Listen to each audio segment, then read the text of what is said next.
24 जून 2025 मंगलवार। संत योहन बपतिस्ता का जन्म दिवस।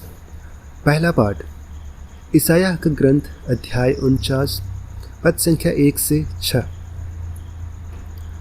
दूरवर्ती द्वीप मेरी बात सुन, दूर के राष्ट्रों कान लगाकर सुनो। प्रभु ने मुझे जन्म से पहले ही बुलाया, मैं माता के गर्भ में ही था जब उसने मेरा नाम लिया। उसने मेरी वाणी को अपनी तलवार बना दिया और मुझे अपने हाथ की छाया में छिपा लिया। उसने मुझे एक नुकीला तीर बना दिया और मुझे अपने तरकश में रख लिया। उसने मुझसे कहा, तुम मेरे सेवक हो, मैं तुम में अपनी महिमा प्रकट करूँगा। मैं कहता था, मैंने बेकार ही काम किया है, मैंने व्यर्थ ही अपनी शक्ति खर्च की है। प्रभु ये मेरा न्याय करेगा, मेरा पुरस्कार उसी के हाथ में है। परंतु जिसने मुझे माता के गर्भ से ही अपना सेवक बना लिया, जिससे मैं याकूब को उसके पास ले चलूं और उसके लिए इस्राएल को इकट्ठा कर लूं, वही प्रभु बोला। उसने मेरा सम्मान किया, मेरा ईश्वर मेरा बल है। उसने कहा, याकूब के वंशों का उद्धार करने तथा इस्राएल के बचे हुए लोगों को वापस ले आने के लिए ही तुम मेरे सेवक नहीं बने। मैं तुम्हें राष्ट्रों की ज्योति बना दूंगा, जिससे मेरा मुक्ति विधान पृथ्वी के सीमांतों तक फैल जाए। यह प्रभु की वाणी है। ईश्वर को धन्यवाद। संत लूकस के अनुसार आज का पवित्र सुसमाचार अध्याय 1 पद संख्या 57 से 66 और 80। एलिजाबेथ के प्रसव का समय पूरा हो गया और उसने एक पुत्र को जन्म दिया। उसके पड़ोसियों और संबंधियों ने सुना कि प्रभु ने उस पर इतनी बड़ी दया की है और उन्होंने उसके साथ आनंद मनाया। 8वें दिन वे बच्चे का खतना करने आए। वे उसका नाम उसके पिता के नाम पर जकरियस रखना चाहते थे, परंतु उसकी माँ ने कहा, जी नहीं, इसका नाम योहन रखा जाएगा। उन्होंने उससे कहा, तुम्हारे कुटुंब में यह नाम तो किसी के पास भी नहीं है। तब उन्होंने उसके पिता से इशारा से पूछा कि वह उसका नाम क्या रखना चाहता है।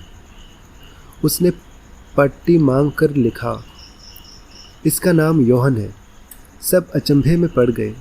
उसी क्षण जकरियस के मुख और जीभ के बंधन खुल गए और वह ईश्वर की स्तुति करते हुए बोलने लगा। सभी पड़ोसी विस्मित हो गए और यहूदिया के पहाड़ी प्रदेश में यह सब बातें चारों ओर फैल गई। सभी सुनने वालों ने उन पर मन ही मन विचार कर कहा, पता नहीं यह बालक क्या होगा। वास्तव में बालक पर प्रभु का अनुग्रह बना रहा। बालक बढ़ता गया और उसकी आत्मिक शक्ति विकसित होती गई। वह इस्राएल के सामने प्रकट होने के दिन तक निर्जन प्रदेश में रहा। यह हमारे प्रभु यीशु ख्रिस्त का सुसमाचार है। हे ख्रिस्त, तेरी स्तुति हो। तो आइए आज के इन पाठों पर हम मनन चिंतन करेंगे और इसे हम सुनेंगे फादर रोनाल्ड वॉन के द्वारा।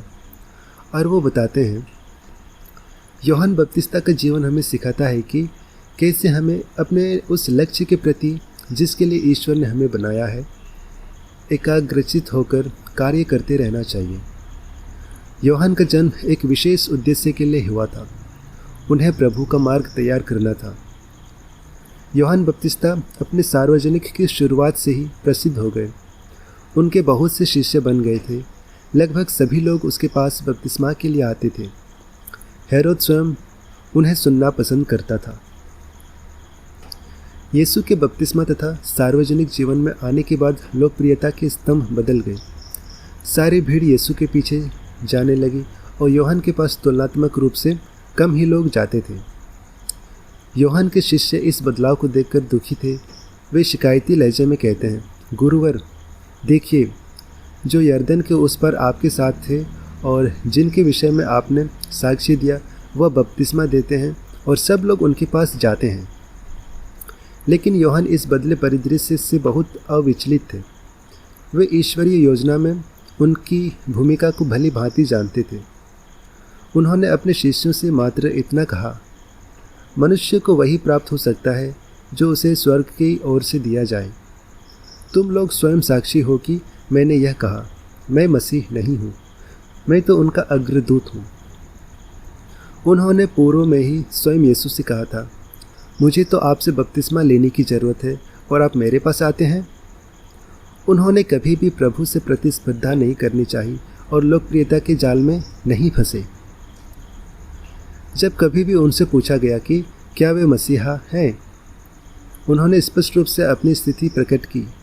इस प्रकार हम देखते हैं कि यूहन्ना बपतिस्ता की मिशन में कोई गलतफहमी या संदेह नहीं था। कोई मानवीय विचार या महत्वाकांक्षा उन्हें उनके प्रभु का मार्ग सीधा करवाने, प्रभु का अग्रदूत बनने के लक्ष्य में बाधा नहीं बन सकी। विशाल संस्थाएं, महान संस्कृतियां, पहुँचे हुए लोग अपने लक्ष्य से भटककर गलत महत्वाकांक्षाओं के फिर विनाश की ओर गए हैं।